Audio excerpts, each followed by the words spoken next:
Olá, olá, olá. Buenas. Aqui é o Patrick, jogador profissional de poker, mais uma vez para mais um vídeo no formato Dicas Rápidas. Não se esqueça de ver os outros vídeos do canal, onde eu discuto vários outros tópicos relacionados ao assunto de poker, me apresento melhor, você vai poder ver minha cara. Dê o joinha e compartilhe. Mas nesse vídeo de formato dicas rápidas, nós vamos falar sobre ICM, ou também conhecido como Independent Chip Model, certo? E a diferença entre ICM e ChipEV. Nós vamos usar como exemplo um software chamado Hold'em Resources Calculator, ou também conhecido como HRC, que é esse aqui. E nós vamos usar uma mão desse torneio que eu joguei, eu fiz a mesa final dele no dia 29 de dezembro. Foi um torneio no PokerStars, Winter Series, buy-in de US$ 55. Eu fiquei em quarto e premiei US$ 9.800, certo? Então, sem muitas delongas, vamos mostrar a mão para vocês, né? Essa aqui foi a mão que eu tinha dama-dama. E a ação segue da seguinte forma. Temos um raise, um tribet shove e a ação vem para nós no small, onde a gente opta por dar 4bet shove all in, certo? Então, a gente vai analisar esse spot aqui por ChipEV, vai analisar esse spot aqui por ICM, e eu vou mudar o stack depois num terceiro exemplo e analisar por ICM para ver como isso impacta no nosso range, tá? Quando a gente analisa por ChipEV, a premiação não importa, porque por ChipEV é simplesmente quanto tem no pote, qual é a equidade que a sua mão tem versus o range do vilão, e você vai poder fazer um cálculo de EV, de valor esperado, nessa jogada a longo prazo. Porém, contudo, todavia, como em torneios, fichas não significam dinheiro, e sim as colocações significam dinheiro, né, o lugar que você é eliminado, o cálculo de ChipEV, desculpa, o cálculo de ICM leva isso em conta. Então ele leva em conta os stacks de todas as pessoas, as premiações daqui em diante e reformula qual é o valor esperado em dinheiro de cada jogada, certo? É, Isso aqui a gente joga ele no HRC da seguinte forma, tá? A gente copiaria isso aqui. E uma vez aberto o HRC, a gente vem de Advanced Hand. Eu não vou perder muito tempo explicando o HRC, porque isso é para outro vídeo. O conceito agora é de ICM. Paste from Keyboard eu já tinha colocado. Aqui está as premiações. Repare que foi feito deal, né? Do seu primeiro ao terceiro colocado. Então, baseado no que eu me lembrei da época, eu tentei desfazer esse deal para chegar na premiação que realmente ocorria. Eu não fiz deal. Então, tipo, depois que eu caí, eles fizeram o deal. Então, eu cheguei à conclusão que o primeiro era 27, o segundo era 19, o terceiro era 14.300 e do quarto em diante segue isso aqui, né? Então, porque isso é relevante aqui nas premiações no software do HRC. Mas primeiro nós vamos fazer a ação por ChipEV. Então você repare que quando eu coloco o chip EV aqui, ele esmaece as premiações porque realmente as premiações não importam para fazer para calcular a equidade da mão por chip EV. Então voltando aqui, quem abriu foi o Money Rush e quem chovou foi o Levi. E a abertura foi 11 mil, foi 1.100.000. Depois foi a win e a win. Por que esses dados? Porque eu posso facilitar os cálculos do software entrando esses dados aqui na parte de cálculos aqui, tá? Então eu já coloquei aqui que o Open foi de 1.100.000, o Tribet foi all-in, o 4bet foi all-in, e aqui eu posso dizer que o Miami foldou, o Canaan foldou, o primeiro ação foi o Money Rush. Dessa forma ele não precisa fazer o cálculo para as pessoas que já foldaram, certo?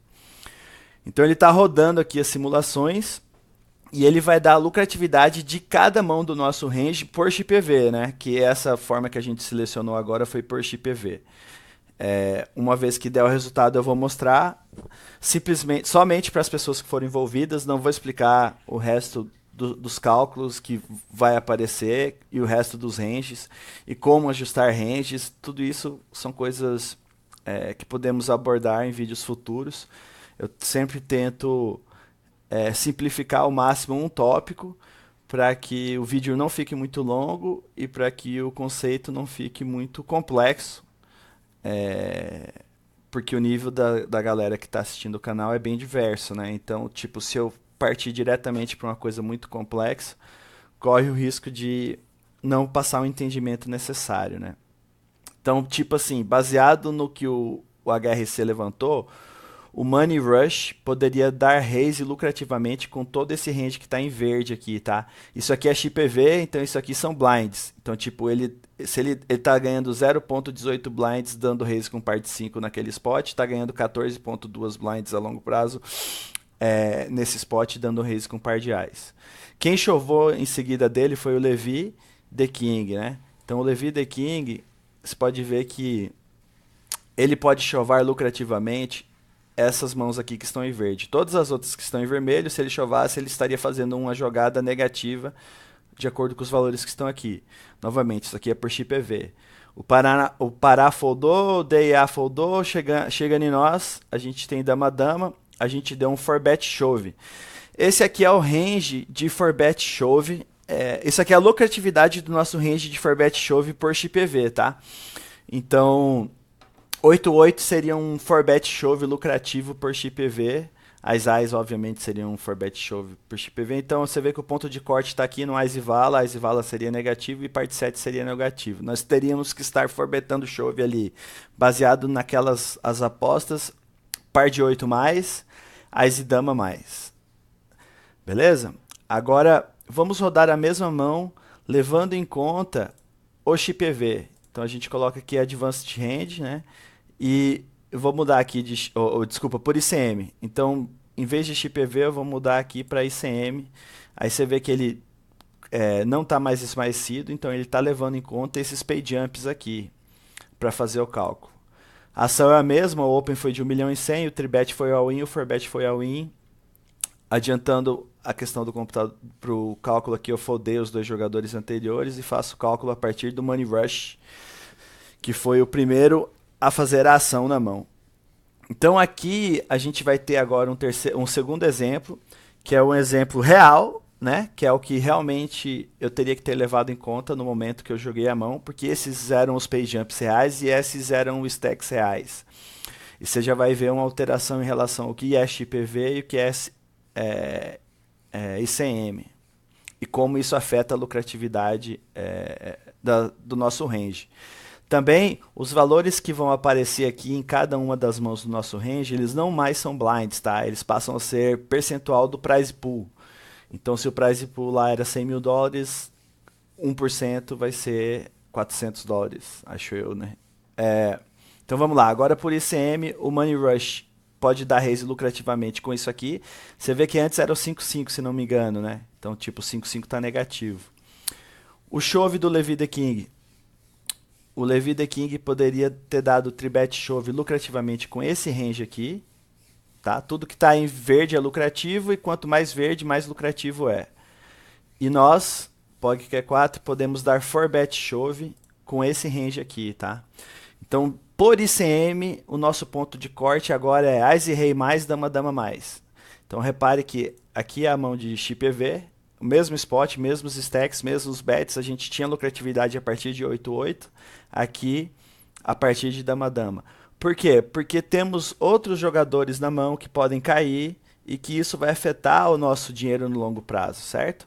Então, tipo, eu perder 11 mil fichas aqui, eu me coloco na mesma situação de ficha dessas pessoas aqui, que tem 19 blinds.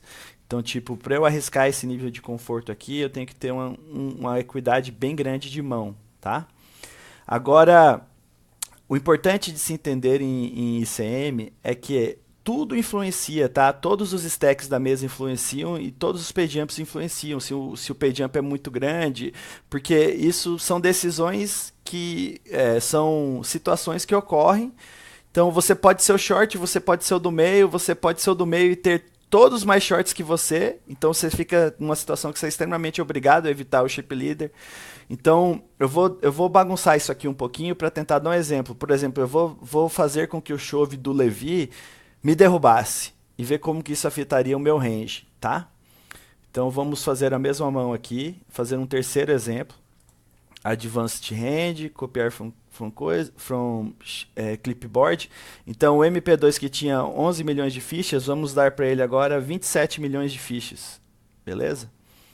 Então nós vamos lá, o raise foi o mesmo, o tribet all in, forbet all in, os dois primeiros foldaram, e nós fazemos o cálculo a partir do money rush. Então, pela lógica, isso vai restringir ainda mais o nosso range, porque agora se a gente perder, a gente não fica na mesma situação do que os outros. Se a gente perder, a gente cai nessa colocação e deixa de disputar os pay jumps. Então, pela lógica do ICM, isso tem que restringir ainda mais o nosso range, que já tinha sido restringido de 8-8 para dama-dama mais, agora deve ser rei-rei mais, ou alguma coisa assim. A gente vai ver o resultado.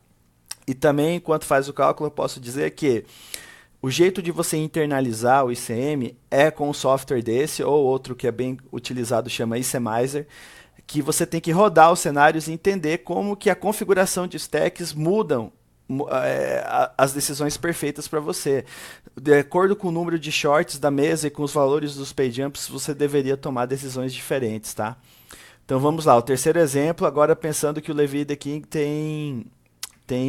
derruba a gente, ele tem 27 milhões de fichas. Então, o Money Rush pode dar open lucrativamente com esse range. O Levi the King pode tribetar. Ele já fica bem restrito, porque tipo, ele tribetar chove tantas blinds seria bem negativo para ele, né? Então você vê que ele fica bem restrito no range que ele pode fazer isso. Inclusive não é uma jogada que ele faria com tantas blinds, né? Mas para a gente dar o exemplo, se ele chegasse a tribetar chove 27 milhões de fichas, 27 milhões e 680 mil fichas, a gente poderia dar forbet chove ou call nesse caso, porque a gente estaria coberto pelo range dele. Perdão, eu tenho que fazer a minha abertura dentro.